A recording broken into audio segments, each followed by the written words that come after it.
We have a special guest we want to welcome to Max Mornings, and I want to give the credit to Jandro Studios. You've worked closely with the Jared Burke Foundation for a while now. Yes, now. How long has it been? Probably going on 3 years. 3 years. So yes. Cayce asks me at some point, can we welcome John Burke to Max Mornings to talk about the Burke Foundation, Jared Burke Foundation, tell the story of Jared Burke, talk some gun safety.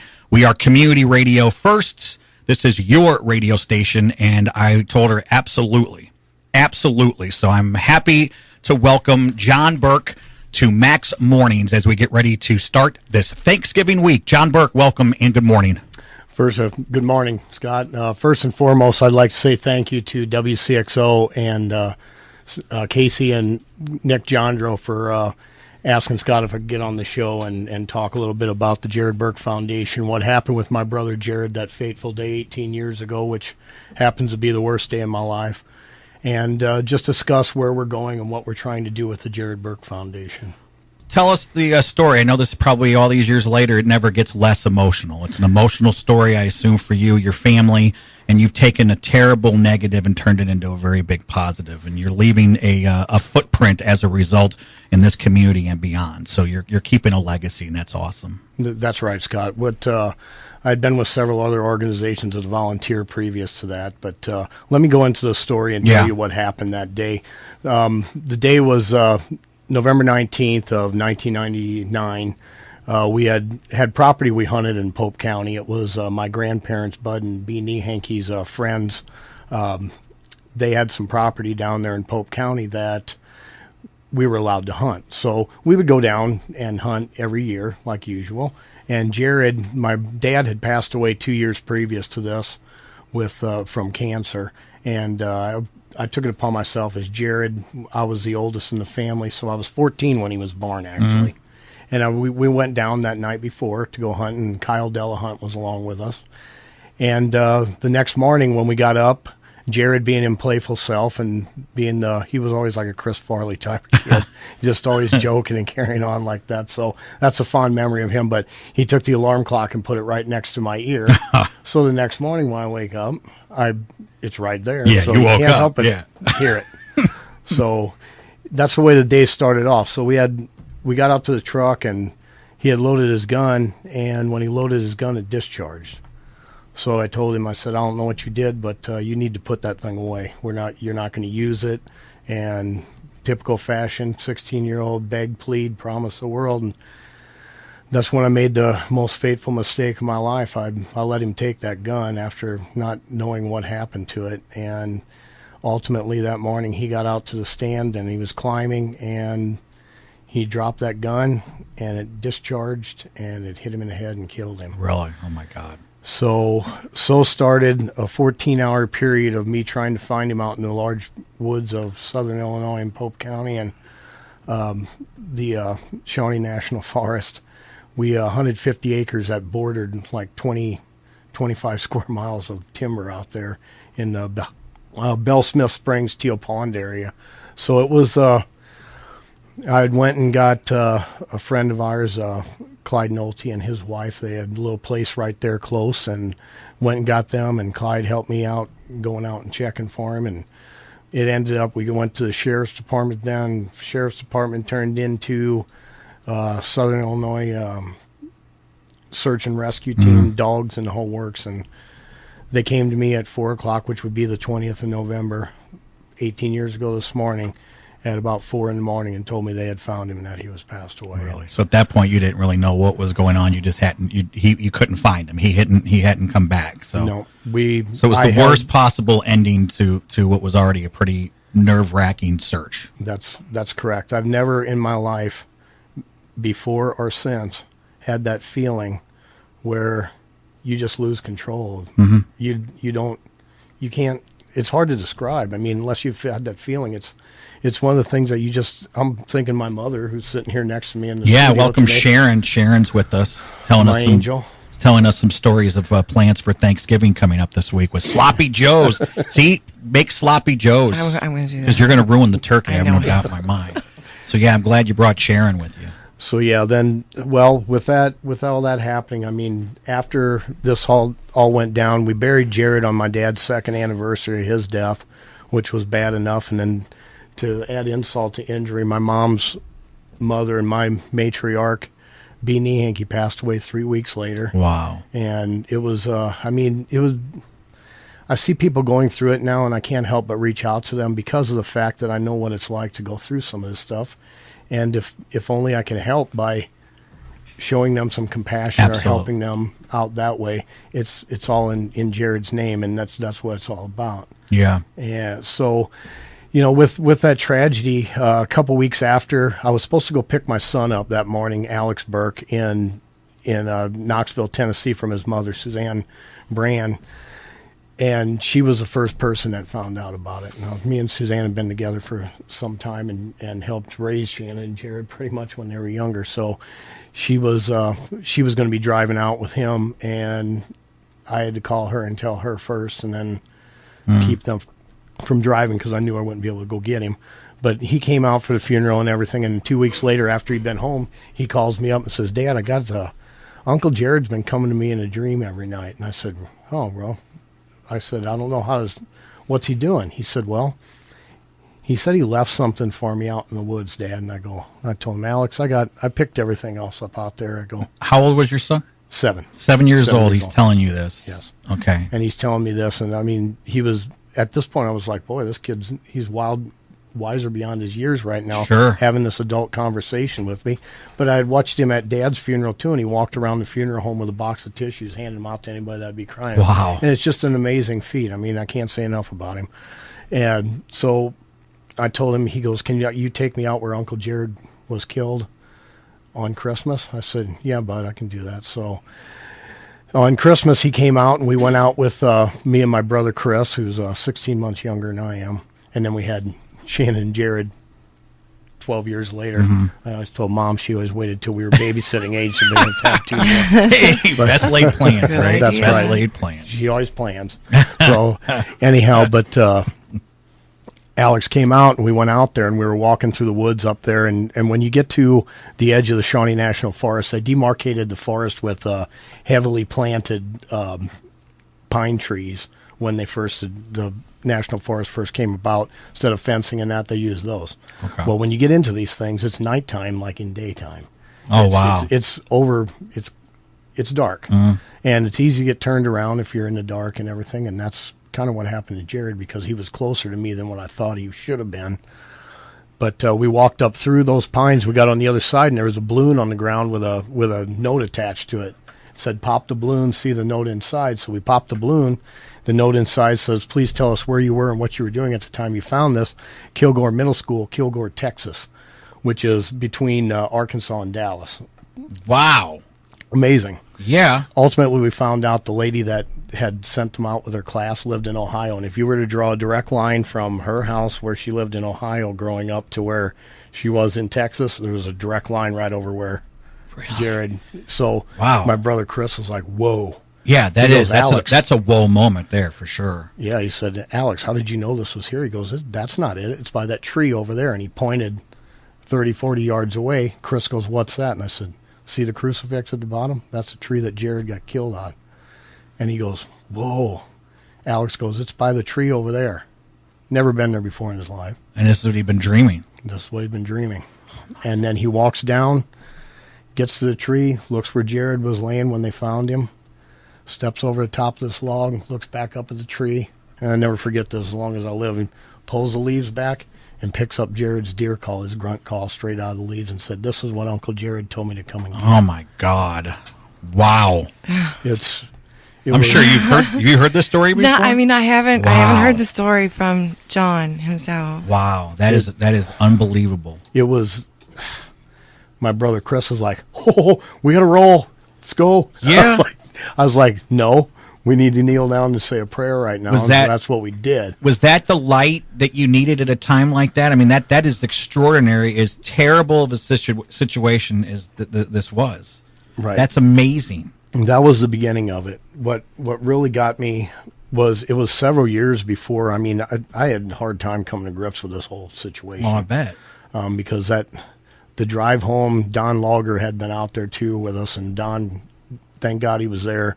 He drove me home, and I walked in the house that morning, and I'm telling you, Mom and Shannon are both like, "Hey, you guys are back already.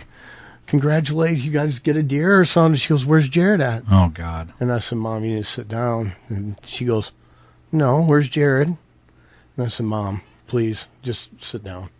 She goes, "You can tell me whatever you're going to tell me while I'm standing up." And I said, "There was an accident, and Jared's dead." Oh, my God. And wow. That Graham owner rocking chair, rocking back and forth, not Jared, not Jared. And then 3 weeks later, she's gone. And Mom walking around, and I'm just standing there, and Shannon's on the floor. Mom's walking around the kitchen, no, no, no, and everything else like that. And then she all of a sudden she just stops and she looks over at me, and being the angel and mother that she is, she walked over and gave me a hug and goes, "How did you do it?" And I go, "Mom, it was tough." Yeah, I bet. That's amazing. Your mom got her wings that day. Yes, she and did. It looks like She's your an angel. looks like yours are there too. That this is an unbelievable, extraordinary story. And when did you decide to honor your brother's legacy? When did the Jared Burke Foundation begin? Well, is there more you want to tell? Yeah, that's pretty much on the story with Jared and everything that happened. It's extraordinary in itself that all this stuff happened, and I always wanted to do something for Jared. And I always thought about different fundraisers we could do. But then I had worked with a couple different organizations as a volunteer, like I said, taking handicap hunters and that out on these adventures. And I just wanted to start one in his. So I was actually sitting in a hotel room outside of Denver, Colorado for work, where the company I work for, is based at. And I called up my cousin, Mark Crakey, and I said, "Mark," I've been wanting to start something up for a while, and I want to start a foundation that takes handicapped, disabled, wounded warriors and such out hunting, and the people that can't get it, the things that we take for granted that we love, we can help them out. And Mark goes, "Johnny, we've been thinking about the same thing," and that was the day I decided to start it. And wow. Yeah. I went through all the 501c3 paperwork and then hand-selected my entire committee. I can't say enough about all the people in the committee for the Jared Burke Foundation, because without all of them and my family's support, I would never be able to put all this on. And those guys are the real champions in this whole thing, because there's a lot of things that happen behind the scenes. Absolutely. That just doesn't I would try to go name them all, but right now it's a little taxing, so I'll leave that up to going into taking a look at it on our website, the Jared Burke Foundation, also on Facebook. Most people around this community, I'm sure, have heard about the Jared Burke Foundation, or at least heard of, but I don't know how many people knew the whole story. That's correct. When Cayce asked, I said, "Yes, this is the story. We want to hear this story. We want to share this story. It's an important story that's led to something important." It's just amazing. So, talk about perspective, because you told me a little bit about it, Yeah. and before we ever talked about having John and Sharon in this morning. And I thought, yeah, let's definitely pass this along. And I know you wanted to tie. We're talking gun safety. We're into the hunting season again, and you said this is the 18th anniversary this year. Today, right? This day, yeah. 18 years ago was the hardest day in my life. Yeah, I can only imagine. You wonder how many people put in that situation have been able to come out on the other end where you are today, where Mom is. I mean, unbelievable. So you kind of go out and you talk and stress and push the importance of gun safety too, right? Correct. I go to as many of the gun safety courses in the county as I can to talk at those, just to stress it, because there's nothing that can compare to when you're telling these kids, and I'm standing in front of them and I tell them the story, but I also have to express to them, not trying to discourage them, because there are dangers in everything we do. Driving down the road is one of them. I mean, everything we do in our daily lives is dangerous. It's just, if you have the proper training and knowledge of things, you can avoid situations that would otherwise be fatal. So unfortunately, I made a bad mistake that day on giving that gun, letting him take that gun, and I had noticed that after it was all over that we had 2 guns that were the same, and one of them had a stock that was a little bit cracked, so he changed out the stock, so that probably made it really to where it was a hair trigger and altered the gun. Well, that takes that takes us to your foundation. You said website. Where can people go if they want to find out more about what you're doing? Do you take donations? I mean, what exactly? I mean, if we send them to the website, there's some good information there that we probably haven't covered. Sure. And actually, I got Cayce to thank for doing the website. She put that together for us, so Yeah. it's all hand in hand here. Yeah. You go to jaredburkefoundation.com, JaredBurke Foundation.com, and you can also check us out on Facebook. Facebook, we have a lot of real-time stuff because when we're out hunting and we're taking pictures and throwing videos up, and Nick's editing videos and that for us, it's easier to throw it up on there than having to go back and redo the website. Sure. Every so often when we do it, we try to update it maybe quarterly to get it there, but both information. And if you know anybody that is handicapped or that could use something like this, a hunt or any kind of outdoor experience, that's what we're based on. It's actually turning out outdoor adventures into lifetime memories is a slogan I came up with. Gotcha. So you can take them out.